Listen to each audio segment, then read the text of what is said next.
The video game protagonist of Bastard Munich, Hiori, versus the final boss of PXG, Charles Cavalier. These two have been running rampant lately, going at each other with such tenacity, dominating the game and even stealing the spotlight from their respective strikers that are waging their own war. This is the fight of the beating hearts, and the battle that will determine who is the best midfielder in the Neo Egoist League. And well, in today's video we are going to go over their stats, abilities and explore their best feats to determine who will come on top. But before we do, however, if you enjoy this type of videos, please consider subscribing and joining my community Discord server for more amazing Blue Lock theories and reviews. And now without any further ado, let's jump in.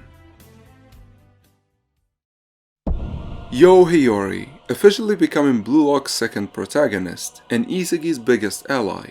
A very cool-headed and friendly character that, funny enough, I did not think much of when he was first introduced, despite the high potential he showed in the third selection, being able to link with Rin, Shido and Metavision Isegi, as well as presenting great dribbling and passing ability. Come the U20 game, he honestly seemed a weird choice by Ego, only for the writers to drop the biggest foreshadowing of his inevitable rise, with Sendo realizing that his passes rival those of Sai, which in of itself is an insane feat. But, as always, we will start with his physical stats. Now, much like the case with Bachira, Nico and Isegi, looking at Hiori's stats doesn't tell the full story, as he boasts pretty average physicality, with mediocre strength, speed and jumping ability. His only saving grace is his high endurance, which, judging by the way he uses Metavision and him training with Isegi, I would say it is pretty high. But with that, we move to the interesting stuff, his abilities and weapons. Starting up straight with the first weapon he's shown us, which is his extreme high perception. In the third selection, Hiori easily asserted himself as the beating heart of Team A.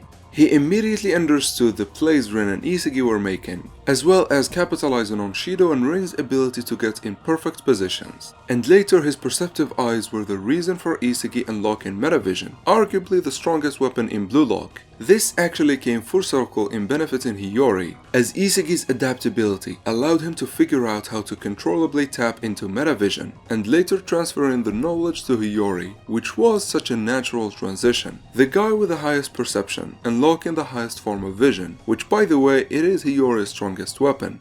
Now, I have explained what Metavision is in many of my videos that I lost count, but simply put, it is an ocular ability, where the player uses his peripheral vision in addition to his central one to input more information about his surroundings, from the opponent's position, empty spaces and much more. Immediately from this, we can deduct two main requirements for such a powerful weapon, which are as follows. First, insane perception and spatial awareness, and second, a very highly analytical eye and brain. Two weapons that Hiori has already shown us that not only does he have them, but also he has them at the highest of levels. This actually goes a long way in scaling Metavision players, as in the Ubers game we clearly saw that the amount of information you input directly affects the level of your vision. As for Hiori, with the limited time he played, he's shown us that he has the highest level of Metavision, being the only one who reacted to Isegi's insane plan at the end of the Ubers game. Granted, I think Kaiser clouded Aiko's vision and he would have reacted to them as well. However, here's the thing. Kaiser, the new Gen 11 striker with his insane field readability, was left in a state of shock. And this is an insane feat honestly, and cemented Hiori's Metavision as one of the best. Speaking of Ubers, after Baru's second goal they completely violated Bastard, and had it not for the surprise of Hiori's Metavision being OP, they would have won that game easily, which takes his stacks very high being this important of a game changer. However, it wasn't just Metavision and his ability to read the field that made him such a game changer. His dribbling ability went a long way into making him the threat that he was. Back in the third selection and in the U20 game, we saw Hiori being a great dribbler. However, his technique was never explored like for example Yuki or Bachira. But in the Ubers game, we got to learn what he can do, which I gotta say it is very interesting actually. His dribbling falls under the umbrella of reactive dribbling, like Sai, which, as I explained before, it is when the player uses his techniques in response to the situation and what the defender is doing.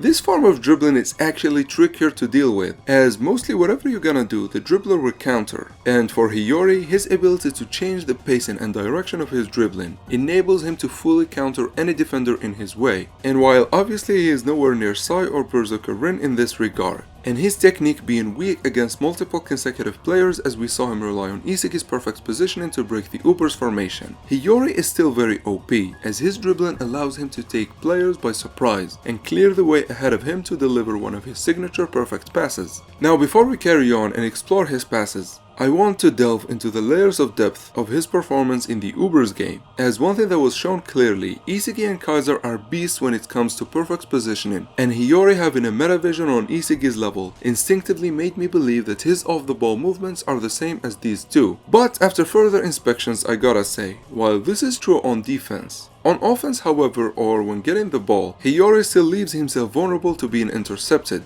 as we have seen multiple times so far. He obviously compensates for that with his dribbling, but I needed to account for that, as this is a very fierce battle and I can't miss any details. With this out of the way, however, it is time for us to talk about Hiori's passes, which, in addition to his high perception, were one of his best selling points back in the third selection. So what makes them special? Well, it is simple but unique at the same time. Hiori actually doesn't deliver striker-specific passes, where he factors in the receiving player and his playing style, like we saw Sai do. Rather, Hiori's passes are situation-specific, where he delivers passes that are suitable for the current situation, taking in the whole field into account. While this might seem simple, it is actually rather a scary passing ability, and with the right striker it is downright broken. Strikers like Rin, Shiro, and especially Isagi can pinpoint the perfect spot to receive a pass for scoring, and Hiori can meet them there consistently and without even looking at said strikers, which makes countering him very tricky. Add to that the fact that in the Ubers and PXG games, he's shown the ability to force passes even in the worst of situations, relying on his dribbling and overall vision. Now, for those of you who are eagle-eyed, you would know that this is not all what makes Hiori's passes insane. As Sendo stated, the way Hiori delivers his passes really resembles Sai's delivery, which, as I stated, in of itself is an insane feat. However, let's explore what this means for Hiori. First, the passing trajectory, his curved yet very fast type of passes that are very hard to intercept, unlike for example Ness's gentle passes, but more importantly his accuracy. Hiori can pinpoint the most optimal spot and delivers a tailored pass straight to that position, which if you really think about it completes his arsenal nicely, resulting in one of the best breakout non-striker players out of Blue Lock and one of the best U20 midfielders we have seen thus far. But can he beat the contrarian genius?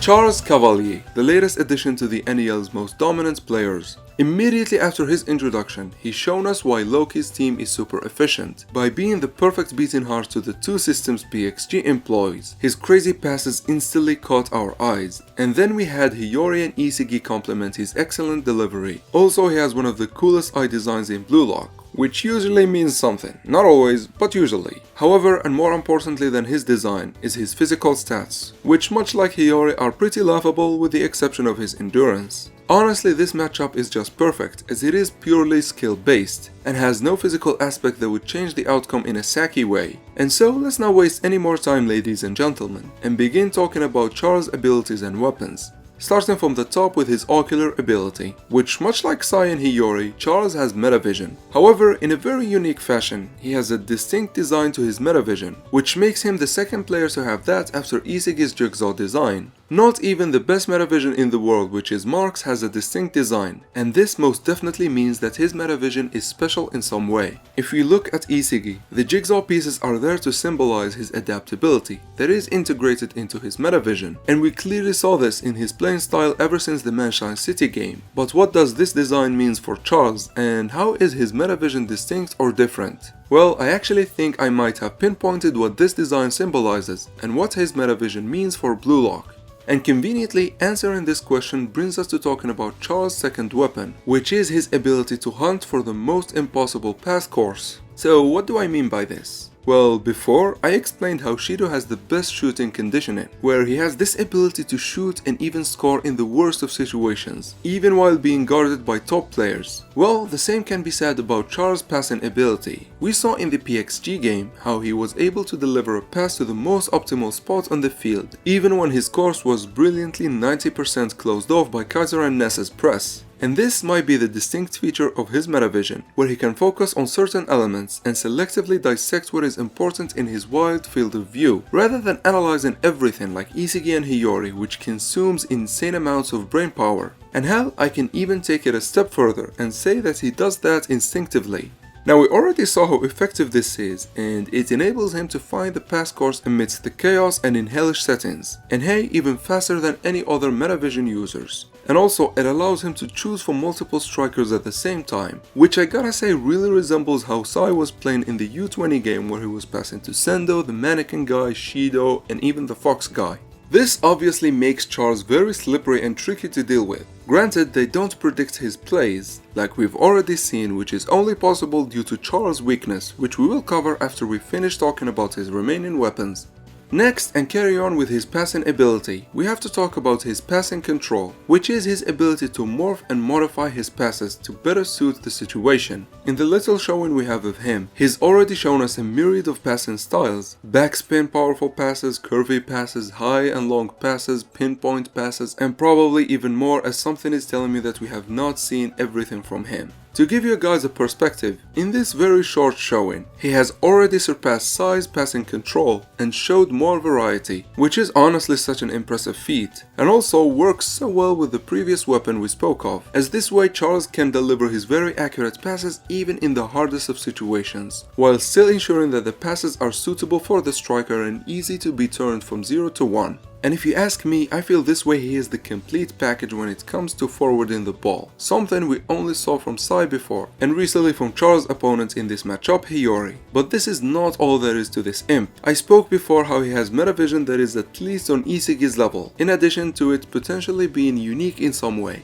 Well, I also want to note that he showed another insane weapon, which seems to be on Isagi's level as well, which is his off-the-ball movements. We have already seen him trick so many players, but what I want to focus on is him actually beating metavision users. Leading up to Shido's goal, Charles placed himself completely outside Isagi, Kaiser, and even Hiori's field of vision, and by the time they saw the pass going to Charles, they immediately realized that they messed up. As we see Isagi in complete out-of-character moments stayed on Ren, rather than monitoring the field and trying to intercept the pass, as he felt it is already over and Ren is getting the pass. And there again, Charles' metavision beat them, as he and Shido saw the empty space, which was exactly the case of Aiku focusing on Kaiser in the Uber's game, and so he couldn't see it. Which, I gotta say, these metavision wars are really interesting. Anyways, we also saw Charles sneak up on so many players in an Isagi destroying Ryo and Nagi fashion, but he was even more impressive as he did it to even metavision users, which is rather broken, and clearly made him the most dangerous player PXG have, and yes, even above Ren so far. However, with this, we complete the imp set of skills that we have seen so far, and it's time we talk about his weakness. Well, it is in the title, the Contrarian Genius. Charles can't help himself contradicting common sense, it's not even funny.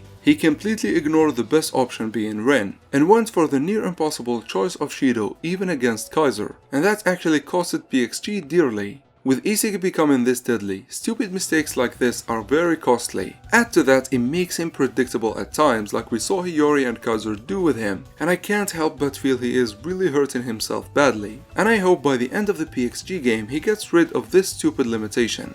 However, I gotta admit, in certain cases he becomes tricky because he throws common sense completely outside the window, kinda like how Baro's unpredictability is serving him very well. However, Baro doesn't have any pattern where Charles gets predictable, which just can be super costly at times, and that's why I don't like it from him. Other than that, however, Charles is the complete package when it comes to being a forward midfielder, and is really an insane player, but can he beat Hiori?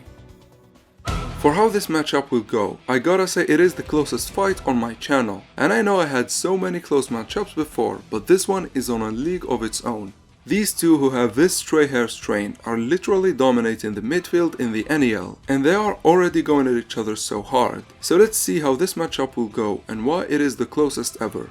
Before we evaluate our contenders, as I said, their physicality is very average, and this means that this fight will be determined by skill above all, which makes it very interesting. First, let's explore who wins in a 1v1 setting, and then move to who is the overall better midfielder. In most of my matchups so far, it was the case of strikers against each other, and in most of their one-on-ones I said this, that the strikers would have a very hard time stopping each other. For example, Isagi vs Rin or Chigiri vs Bachira, we can safely say that they can't stop each other, as they can score multiple times over one another, and the one-on-one matchups usually get decided by who can do it more reliably. Take Baro vs Nagi for example, where Baro won because he can do it far more reliably. However, in a totally surprising way, the case with Charles and Hiori is that they both can easily understand and thwart each other's plans, as we have seen so far in the PXG game, and each were only able to create opportunities after they stole the ball from each other, or when we saw Charles trick Hiori and stay completely outside of his field of vision. As such, I will say this, they are pretty evenly matched when it comes to straight up one-on-one. They each can stop each other reliably, Hiori by predicting Charles' movements and Charles by being better at sneaking. However, Hiori was only successful because of Kaiser's metavision, which is the same as him stopping Rin. It was only possible because of Isagi and Kaiser's efforts, while we clearly saw how Charles was doing it all on his own every time, which means he is more consistent than Hiori. On the other hand, now that Hiori understood him, he can exploit his contrarian way of thinking, which would mean he becomes more consistent at stopping Charles as well, and the one-on-one remains pretty much evenly matched, and we have to take things to the overall assessment to determine our winner. Alright, let's start with the most important metric that goes into determining who is the overall better, which is the ocular ability. Now, both Charles and Hiori have shown metavision of the highest caliber, a vision on Isagi and size level, and second only to Snuffy's. However, as I said multiple times, Isagi's metavision is the best in the U20 category because of the added layer of his adaptability. That added layer that is unique to him made his vision far OP than anyone else except Snuffy, of course. This was the case before we saw Charles, and even though we are yet to have a confirmation to this, I don't think the writer would change the design without a reason, and honestly he already shown us that he can read the field a bit faster than Isagi. Granted, they were focused on Rin, so it is still up in the air. However, I would say Charles' metavision is slightly better than Hiori's. But what about their off-the-ball movements and positioning? Well, to be honest, they are both insane, but we run into the same situation as the 1v1, where even though Hiori is amazing, all of his feats are based on adding a layer to Kaiser and Isagi's efforts. On defense, that is. On offense, however, Hiori is amazing, but Charles, on the other hand, does everything on his own, on offense and on defense. Add to that the fact that he has the feat of beating all the metavision users Bastard have, including Hiori. Furthermore, we see him regularly escape his man marking with ease and often requires the intervention of metavision users on top. And so here I say Charles is really ahead of Hiori. Maybe once we see Hiori play in a team with no Isagi, we can judge him better. As for now, off-the-ball movements and positioning is Charles' territory. Here's an interesting fact, however. Yes, Charles is better when it comes to off-the-ball plays. Well, Hiori actually clears when it comes to plays with the ball. His dribbling is really OP, and since it's reactive, it can even be used against the best of the best, while Charles has no feats to speak of in this regard, as he seems to be mirroring Isagi's playing style, albeit as a midfielder, and so Hiori is far better in this regard. And finally, let's talk passing ability. Surprisingly for a show about strikers, Blue Lock is well versed when it comes to passes, long and short, which is really cool to be honest. As for our two midfielders, they have different styles of passing and delivery. Hiori's passes seem to be consistent arcing lobed passes. They resemble Sai and Rin's passing and shooting style. And much like the Itoshi brothers, he presents insane accuracy. The guy easily reaches the best passing option with insane precision, and even match Isagi's broken off the ball movements. Charles, on the other hand, has a more versatile and open-ended style. While not as precise as Hiori, he is pretty accurate. However, he shines with the plethora of passes he can deliver, which makes him more versatile and flexible. Add to that his off-the-ball movements and metavision, and you get a player that can reliably match any striker and deliver insane passes. And overall, in this regard, I say he is a bit better than Hiori. Now, from our assessment so far, the fight doesn't seem as close as I had it to be, with Charles clearing Hiori. However, the French imp is held by his weakness of being contrarian, which ends up costing him dearly in high-level matches, especially against metavision users like we saw in chapter 256. As such, this makes Hiori far more reliable, especially in fierce games. However, I would still give the W here to Charles. Please note that this is a very close matchup, and if you think Hiori is better, then I totally understand. However, to me Charles is more versatile with his vision, movements, and passing ability. Add to that we mostly see Hiori shine in tandem with Isagi and Kaiser, and until we see him dominate with his vision on his own like the Imp, I think Charles is overall better, even if it is by a minuscule margin. So that's it for the video, guys. Please let me know what do you think of this matchup. I hope you enjoyed, and until next time, thank you for watching.